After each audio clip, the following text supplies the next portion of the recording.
In case y'all don't know who this guy is, his name is James Gosnell, and he was the judge that presided over Dylan Ruth.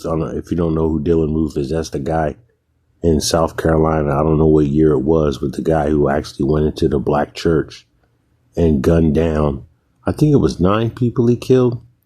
And this judge actually gave him his, I think it was, bail hearing. And listen to what he says. We have victims, 9 of them. But we also have victims on the other side. There are victims on this young man's side of the family.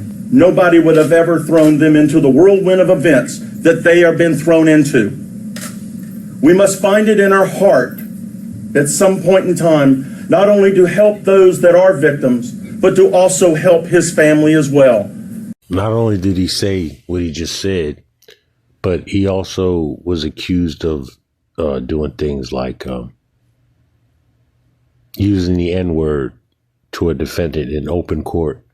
And what happened to him? Slap on the wrist, nothing more than that. I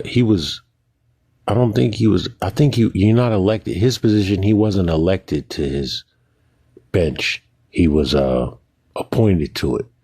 So, in these good old boy systems, they put other good old boys up there.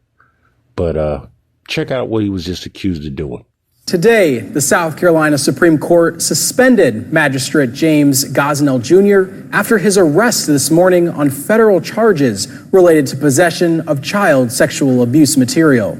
We learned today that federal investigators say that they found hundreds of photos, videos, and conversations involving children and infants less than a year old. The Department of Homeland Security searched Gosnell's Charleston home on September 16th. Then on the 17th, they searched his Charleston County court chambers where they seized bank records.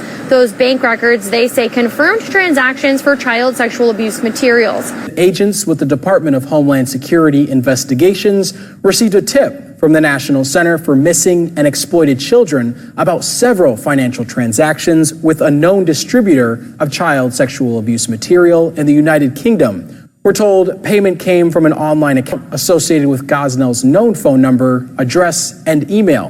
The now suspended judge was seen inside the federal courtroom wearing a jumpsuit and shackles around his hands. According to that latest court filing that you just mentioned, it reads that, quote, the weight of the evidence against Gosnell is immense, overwhelming, and conclusive.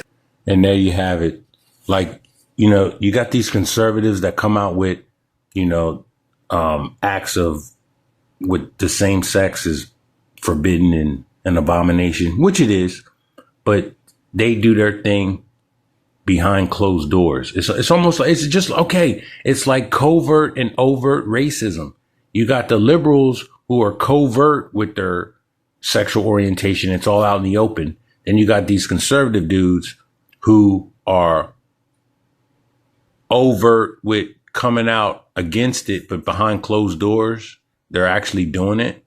Like, think about, if you've seen Pulp Fiction, think about them dudes that R-worded Ving Rhames down in the basement after they, think about it from the beginning. What the one dude say? Take your foot off the nigger. Remember he said that before he called Zed on the phone?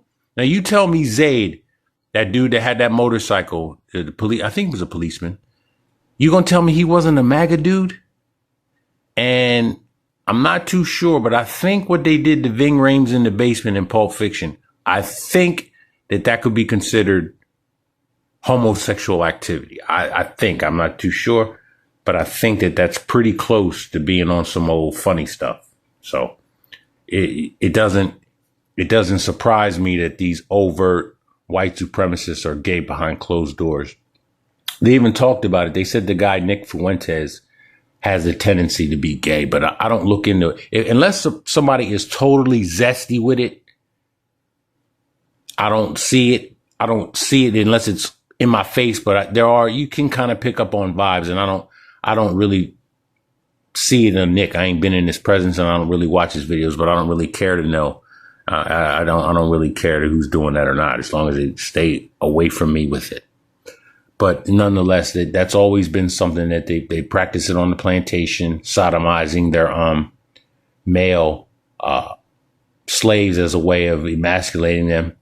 So, they've always been doing that. And it's no surprise that, see, what he did at the beginning was made a decree so that all his other white supremacists that share in this type of behavior, that he's sticking up for all of them. That's why, remember that TV show, To Catch a Predator, where the guy, Chris Hansen, was going, pretending to be, they were working with an online crime watchdog or something, where you pretend to be 13-year-olds talking to adults, and they were arresting men, prominent men that were in government.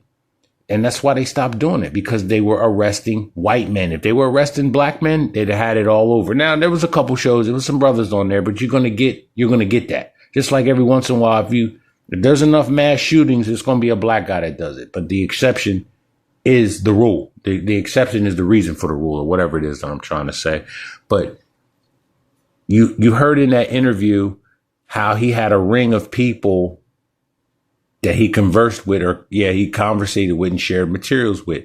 That is really what, at first I was like, I don't really care about who's on this Epstein list, but I want to know now, not just so that I could, because I'm going to be reporting a lot of this white on white crime. There was a period where I did a lot of crime stories out of Philly and out of Chester, from my area. And, I don't need to be reporting on that. I don't need to do mainstream media's job reporting on black crime.